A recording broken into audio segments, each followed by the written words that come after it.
નમસ્કાર મિત્રો, સ્વાગત છે યુટ્યુબ ચેનલ અમારી ઓલવેઝ હેપીમાં. મિત્રો, આજે આપણે સામાન્ય વિજ્ઞાન તેમજ કોમ્પ્યુટરના 2014ની પરીક્ષામાં પૂછાયેલ પ્રશ્નો જોઈશું.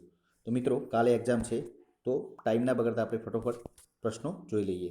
ફર્સ્ટ ક્વેશ્ચન છે, અવરોધનો એકમ શું છે? ઓમ. શું છે અવરોધનો એકમ? ઓમ.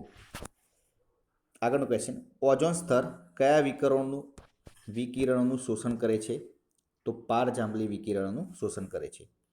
આગળનો ક્વેશ્ચન, માનવમાં કુલ કેટલા રંગસૂત્રો હોય છે? તો કુલ 46 રંગસૂત્રો માનવની અંદર હોય છે. આગળનો ક્વેશ્ચન, નીચેના પૈકી કયો પદાર્થ રસ્તા બનાવવા માટે ઉપયોગ થાય છે? 4 ઓપ્શન આપેલા છે. સાચો જવાબ થાય આસ્ફાલ્ટ. આસ્ફાલ્ટ નામનો પદાર્થ રસ્તા બનાવવા માટે ઉપયોગી થાય છે. આગળનો ક્વેશ્ચન, જીપ્સમ ચિરોડીનું અણુસૂત્ર કયું છે? CaSO4 2H2O જેનું અણુસૂત્ર છે. આગળનો ક્વેશ્ચન, કેટલા ટકા પાણી ધરાવતા ઇથેનોલના દ્રાવણને રેક્ટિફાઈડ સ્પિરિટ કહે છે? 5%. નીચેનામાંથી કઈ ધાતુ પ્રવાહી ધાતુ નથી? 4 ઓપ્શન આપેલા છે. સાચો જવાબ બનશે સોડિયમ. સોડિયમ પ્રવાહી ધાતુ નથી. આગળ, CRTનું પૂરું નામ શું છે? કેથોડ રે ટ્યુબ. CRTનું પૂરું નામ. આગળનો ક્વેશ્ચન, ફ્યુઝનો તાર બનાવવા માટે કયા પ્રકારની ધાતુનો ઉપયોગ થાય છે? તો લેડ ટીનની મિશ્ર ધાતુનો ઉપયોગ થાય છે. આગળનો ક્વેશ્ચન, એસિડિક જમીનને તટસ્થ કરવા કયો પદાર્થ ઉમેરવામાં આવે છે? તો લાઇમ નામનો પદાર્થ એસિડિક જમીનને તટસ્થ કરવા ઉમેરવામાં આવે છે. અશ્મિઓની ઉંમરનો અંદાજ કઈ પદ્ધતિ દ્વારા મેળવાય છે? તો કાર્બન ડેટિંગ પદ્ધતિ દ્વારા અશ્મિઓની ઉંમરનો અંદાજ મેળવાય છે. આગળનો ક્વેશ્ચન, નીચેનામાંથી કોનો વક્રી ભવનાંક સૌથી વધુ છે? 4 ઓપ્શન આપેલા છે. સાચો જવાબ બનશે હીરો. હીરાનો વક્રી ભવનાંક સૌથી વધુ છે. આગળ, પ્રકાશનો હવામાં વેગ ખાલી જગ્યા માઇલ્સ પર સેકન્ડ છે. કેટલો થાય?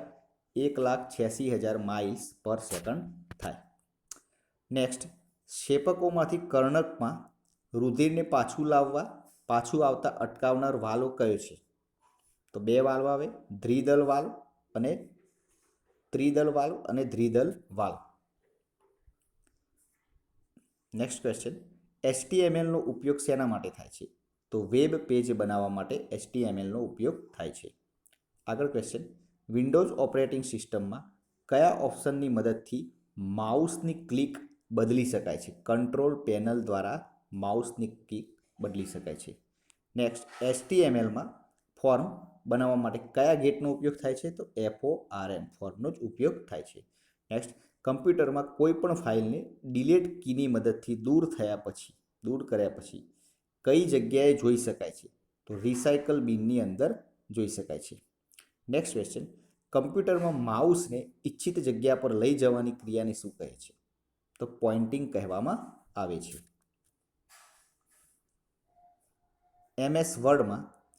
MS વર્ડની સૌથી નીચેના ભાગમાં જોવા મળતી આડી લાઇનને શું કહે છે? Status bar. નેક્સ્ટ ક્વેશ્ચન, કમ્પ્યુટરમાં માઉસના બટનને દબાવીને ખસેડવાની ક્રિયાને શું કહે છે? દબાવીને ખસેડવાની ક્રિયાને ડ્રેગિંગ કહેવામાં આવે છે. નેક્સ્ટ ક્વેશ્ચન, MS વર્ડ કયા પેકેજનો એક ભાગ છે? MS office. Next question, hardware અને સોફ્ટવેરને જોડવાનું કામ કોણ કરે છે? Operating system. નેક્સ્ટ, MS એક્સેલમાં કોઈ સંખ્યાનું વર્ગમૂળ શોધવા માટે કયા વિધેયનો ઉપયોગ થાય છે? SQRT અને કૌંસના ઉપયોગ થાય છે. નેક્સ્ટ ક્વેશ્ચન, કમ્પ્યુટરમાં માહિતી સંગ્રહનો સૌથી નાનો એકમ કયો છે? બીટ. MS એક્સેલમાં કેટલી હરોળ રો હોય છે? 65,536. ડોક્યુમેન્ટની હાર્ડ કોપી કાઢવા માટે કયા સાધનનો ઉપયોગ થાય છે? પ્રિન્ટર. નીચેનામાંથી એક સુવિધા વર્ડ એપ્લિકેશનમાં જોવા મળતી નથી. 4 સુવિધાઓ આપી છે. કઈ સુવિધા? તો ડેટા ફિલ્ટર, જે વર્ડ એપ્લિકેશનમાં જોવા મળતી નથી.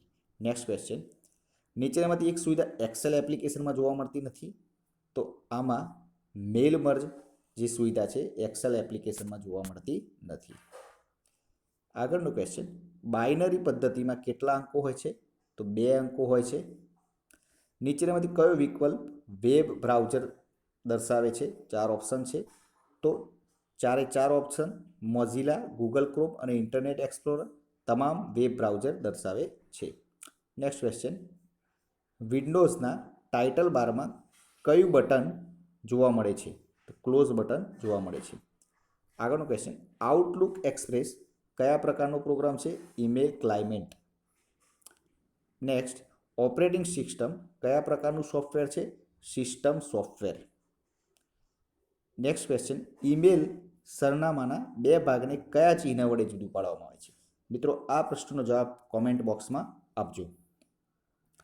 એન્ડ લાસ્ટ ક્વેશ્ચન, ફાઇલમાંથી ડિલીટ કરેલી માહિતીને તુરંત જ પાછી મેળવવામાં કયા વિકલ્પનો ઉપયોગ કરવામાં આવે છે? તો અન્ડો. અન્ડો વિકલ્પ દ્વારા કોઈ પણ ક્રિયા કરી હોય તો અન્ડો દ્વારા એ ક્રિયા પાછી આવી જાય છે.